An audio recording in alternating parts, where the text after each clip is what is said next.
እስራኤል በመካከለኛው ምስራቅ የምትገኝ ሀያል ሀገር ናት። ነገር ግን የሀገሪቱ አጠቃላይ ስፋት ኢትዮጵያ ውስጥ ከሚገኙት ክልሎች ከአማራ ክልል ወይንም ደግሞ ከኦሮሚያ ክልል በ3 እጥፍ ታንሳለች። የህዝብ ብዛቷ 10 ሚሊዮን ብቻ ነው። ነገር ግን በዓለም ላይ ከፍተኛ ወታደራዊ ኃይል ካላቸውና ከሚፈሩ ሀገሮች መካከል አንዷና በሳይበር ሴኩሪቲ ዓለምን የምትመራ ሀገር ናት። የህዝብ ቁጥሯን አይተው ቀለል አድርገው እንዳይገምቷት። ሀገሪቱ እንኳን በሌሎች ሀገሮች በአሜሪካ ሳይቀር የምትፈራ ሀገር ናት። በአሁኑ ሰዓት የዚችን ሀገር ሀያልነትና ተጽዕኖ ፈጣሪነት የማያውቅ ሰው ይኖራል ተብሎ አይታሰብም። እዚች ሀገር ውስጥ ወታደራዊ ስልጠና ግዴታ ነው። ታዋቂው የመረጃና የስለላ ተቋም የሆነው ሞሳድ የሚገኘውም በዚች ሀገር ውስጥ ነው። ይህ ተቋም የመረጃ ስብሰባ፣ ጸረ ሽብር ስራዎችና ልዩ ኦፕሬሽኖችን ይሰራል። በዓለም ላይ ታዋቂ ከሆኑት የስለላ ተቋሞች መካከል አንዱ ሲሆን የተመሰረተውም በ1949 ነበር።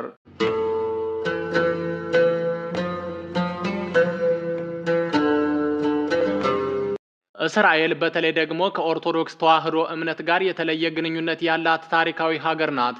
በመጽሐፍ ቅዱስ ውስጥ የተጠቀሱት በርካታ ቅዱሳን ቦታዎችም እዚች ሀገር ውስጥ ይገኛሉ። ከእነዚህም መካከል የመጀመሪያው ቤተ መቅደስ ቅዱስ መቃብር ተብሎ የሚጠራው ቦታ ነው።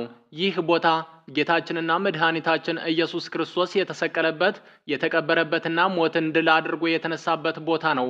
ይህንን ቅዱስ ስፍራም በየዓመቱ በሚሊዮን የሚቆጠር ሕዝብ ከተለያዩ የዓለም ሀገራት እየመጣ ይጎበኘዋል።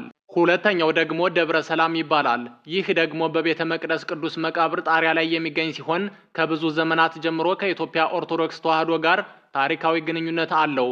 በዚህ ቅዱስ ስፍራም የኢትዮጵያ መነኮሳት አሁንም ድረስ ይኖራሉ።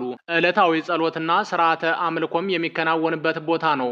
ሶስተኛው ደግሞ ጎልጎታ ይባላል። ይህ ቅዱስ ስፍራም ጌታችንና መድኃኒታችን ኢየሱስ ክርስቶስ በተሰቀለበት በቤተ መቅደስ ቅዱስ መቃብር ውስጥ የሚገኝ ቦታ ሲሆን ምዕመናን በዚህ ቅዱስ ስፍራ ይሳለማሉ። አራተኛው ደግሞ ጌቴ ሴማኒ ይባላል። ይህ ቅዱስ ስፍራ ደግሞ ጌታችን ከመያዙ በፊት በታላቅ ትጋት የጸለየበት ቦታ ነው። አምስተኛዋ ደግሞ ቤተልሔም ትባላለች። ጌታችንና መድኃኒታችን ኢየሱስ ክርስቶስ የተወለደባት ከተማ ናት። በዚህ ቦታም የልደታ ቤተ ክርስቲያን ይገኛል። ስድስተኛዋ ደግሞ ናዝሬት ትባላለች። ይህች ቅዱስ ቦታ ደግሞ እናታችን ቅድስት ድንግል ማርያም የኖረችበትና ጌታችን በልጅነቱ ያደገባት ከተማ ናት። ሰባተኛው የቅዱስ መቃብር ተብሎ የሚጠራው ቦታ ነው። ይህ ቦታ ደግሞ ከስቅላት በኋላ የጌታችን ስጋ የተቀበረበት ቦታ ነው። በኋላም በሶስተኛው ቀን ሞትን ድል አድርጎ በክብር ከሞት የተነሳበት ቦታ በመሆኑ በተለይ ደግሞ በኦርቶዶክስ ተዋሕዶ እምነት ተከታዮች ዘንድ ትልቅ መንፈሳዊ ትርጉም የሚሰጠው ቦታ ነው። ስምንተኛው ደግሞ ደብረ ዘይት ይባላል። ይህ ቅዱስ ስፍራ ጌታችንና መድኃኒታችን ኢየሱስ ክርስቶስ ብዙ ጊዜ ያስተማረበት፣ የጸለየበትና ከትንሣኤው በኋላ ደግሞ ወደ ሰማይ ያረገበት ስፍራ ነው። ዘጠነኛው ደግሞ የዮርዳኖስ ወንዝ ነው። ይህ ቅዱስ ስፍራም ጌታችን በመጥምቁ ቅዱስ ዮሐንስ የተጠመቀበት ወንዝ ነው። ዛሬም ብዙ ክርስቲያኖች በዚህ ቦታ የጥምቀት በዓልን ያከብራሉ። አስረኛውና የመጨረሻው ደግሞ ቪያ ዶሎሮሳ ተብሎ የሚጠራው ቅዱስ ስፍራ ነው። ይህ ቦታ ጌታችን መስቀሉን ተሸክሞ ወደ ጎልጎታ ያቀናበት መንገድ ነው። ምዕመናን ይህንን መንገድ በጸሎት እየተጓዙ ያስታውሱታል። እነዚህ ሁሉ ቅዱስ ስፍራዎች በእስራኤል ሀገር የሚገኙ ታሪካዊ ቅዱስ ስፍራዎች ናቸው። በተለይ ደግሞ እስራኤል ከኦርቶዶክስ ተዋሕዶ እምነት ጋር የተለየ ግንኙነት ያላት ታላቅ ሀገር ናት። እነዚህን ቅዱስ ስፍራዎችም በሚሊዮን የሚቆጠር ሕዝብ ከተለያዩ የዓለም ሀገራት እየመጣ ይጎበኛቸዋል። ታዋቂውና ዝነኛው ሐይቅ ሙት ባህር የሚገኘውም በዚች ሀገር ውስጥ ነው። ይህም በርካታ ቱሪስቶችን ወደ ሀገሪቱ ስቧል። ሙት ባህር ወይንም ደግሞ ዲዲሲ የሚለው ስም የተሰጠውም ሐይቁ በጣም ጨዋማና ሕይወት ያለው ነገር በሐይቁ ውስጥ ስለማይኖር ነው። ይህ ሐይቅ በጣም ጨዋማ ስለሆነ ሰዎችን ያንሳፍፋል። ማንሳፈፍ ብቻ ሳይሆን ሰዎች በዚህ ሐይቅ ላይ ሆነው መጽሐፍ ያነባሉ።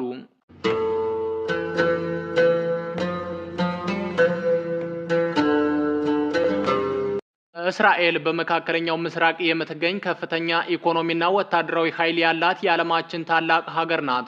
ሀገሪቱን በሰሜን ሊባኖስ፣ በሰሜን ምስራቅ ሶሪያ፣ በምስራቅ ዮርዳኖስ፣ በደቡብ ግብጽ ያዋስኗታል። በሌላ በኩል ደግሞ የሜዲትራኒያን ባህር በምዕራብ፣ ቀይ ባህር ደግሞ በደቡብ በኩል ያዋስኗታል። የገቢ ምንጯም ሶፍትዌር፣ የሳይበር ደህንነት፣ የሕክምና ቴክኖሎጂ፣ የመከላከያ ኢንዱስትሪ፣ የአልማዝ ንግድ፣ የኬሚካል ምርት፣ ግብርና፣ ቱሪዝም፣ የተፈጥሮ ጋዝና ከፍተኛ ቴክኖሎጂ ናቸው።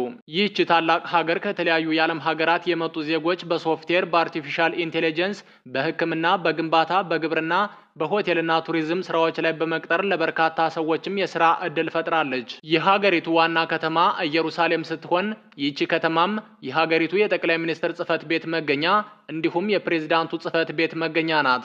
በሌላ በኩል ደግሞ ቴል አቪቭ የእስራኤል ዋና የንግድ የፋይናንስና የቴክኖሎጂ ማዕከል ናት። በርካታ የውጭ ሀገራት ኤምባሲዎችም ለረጅም ጊዜ እዚች ከተማ ውስጥ ነበሩ። የሀገሪቱ ቋንቋ ኢብራይስጥና አረበኛ ነው። ጂዲፒዋ ደግሞ 700 ቢሊዮን የአሜሪካን ዶላር ነው። በዚህም በዓለም ላይ ከፍተኛ ኢኮኖሚ ካላቸው ሀገሮች መካከል አንዷ መሆን ችላለች። እስራኤል የኦርቶዶክስ ተዋሕዶ እምነት ቅዱስ ስፍራዎች በብዛት የሚገኙባት ታሪካዊ ከተማ ብትሆንም በአሁኑ ሰዓት ግን ሀገሪቱ ውስጥ አብዛኛው ሕዝብ ማለትም ከ78% በላይ የሚሆኑት ሕዝቦች አይሁዶች ናቸው። በተጨማሪም እስልምና፣ ክርስትና፣ ድሩዝ እና ባሃኢ የሚባሉ እምነቶች እስራኤል ውስጥ ይገኛሉ። በተጽዕኖ ፈጣሪነቷ በዓለም ላይ በስፋት የምትታወቀው እስራኤል በሴኩሪቲ ደህንነት ሞሳድን የመሰለ አደገኛ የስለላ ተቋም በመያዝ ቀዳሚ ስትሆን እንዲሁም በአርቲፊሻል ኢንቴሊጀንስ በሕክምና መሳሪያ ምርትና በግብርና ቴክኖሎጂ ታዋቂ ሀገር ናት። እስራኤል የ3000 ዓመት ታሪክ ያላት ታላቅ ሀገር ናት። ሀገሪቱ ውስጥም በጥንት ዘመን የእስራኤልና የይሁዳ መንግስታት ነበሩ። በኋላም በአሶር፣ በባቢሎን፣ በፋርስ፣ በግሪክና በሮማውያን ተገዙ። በመጨረሻም እስራኤል በ1948 ራሷን እንደ ነጻ ሀገር አወጀች። ከዛን ጊዜ ጀምሮ ከብዙ ጎረቤት ሀገሮች ጋር በብዙ ጦርነቶች ውስጥ አልፋለች። እስራኤል ስታርታፕ ኔሽን ተብላ ትጠራለች። ከፍተኛ የቴክኖሎጂ አቅም ያላት ሀገር ስትሆን ብዙ ኩባንያዎችም እዚች ሀገር ውስጥ ይገኛሉ። እዚች ሀገር ውስጥ ወታደራዊ ስልጠና ግዴታ ነው። በከፍተኛ የሳይበር ደህንነትና የመረጃ ቴክኖሎጂ ታዋቂ ሀገር ናት። እስራኤል የሚለው የሀገሪቱ ስምም ከመጽሐፍ ቅዱስ የመጣ ሲሆን እግዚአብሔር ለያዕቆብ እስራኤል ብሎ ከሰጠው ስም የተወሰደ ነው። አሁን ላይ እስራኤል ውስጥ ኢየሩሳሌም የሀገሪቱ መንግስት ዋና መቀመጫ፣ ቴል አቪቭ ደግሞ የንግድና የቴክኖሎጂ ማዕከል፣ ሃይፋ ደግሞ የወደብና የኢንዱስትሪ ከተማ፣ ቤርሳቤህ ደግሞ የደቡብ እስራኤል ዋና ከተማ በመሆን እያገለገሉ ይገኛሉ። ይህች ሀገር ለተማሪዎቿ ከፍተኛ የትምህርት ጥራት በመስጠት ትታወቃለች። ብዙ ዩኒቨርሲቲዎቿም በዓለም ላይ ታዋቂ ናቸው። የጤና ስርዓቷም በዓለም ላይ የተሻለ የጤና ስርዓት ካላቸው ሀገሮች መካከል አንዱ ስትሆን ዘመናዊ ሆስፒታሎችና የምርምር ማዕከሎችም አላት። እስራኤል በርካታ የቱሪስት መስህቦች ያላት ሀገር ናት። በተለይ ደግሞ ሙት ባህር፣ ኢየሩሳሌም፣ የገሊላ ባህር፣ ናዝሬት፣ ቤተልሔምና ቴል አቪቭ በዓለም ላይ በስፋት የሚጎበኙ ቦታዎች ናቸው። ውድ እና የተከበራችሁ የቻናላችን ቤተሰቦች የዛሬው የእስራኤል ጉብኝታችን ይህንን ይመስል ነበር። ቀጣይ ደግሞ በሌላ ሀገር ቪዲዮ ተመልሰን እስከምንገናኝ ድረስ በያላችሁበት የዓለም ዳርቻ ሰላም ሁኑ። መልካም ቀን ተመኘን።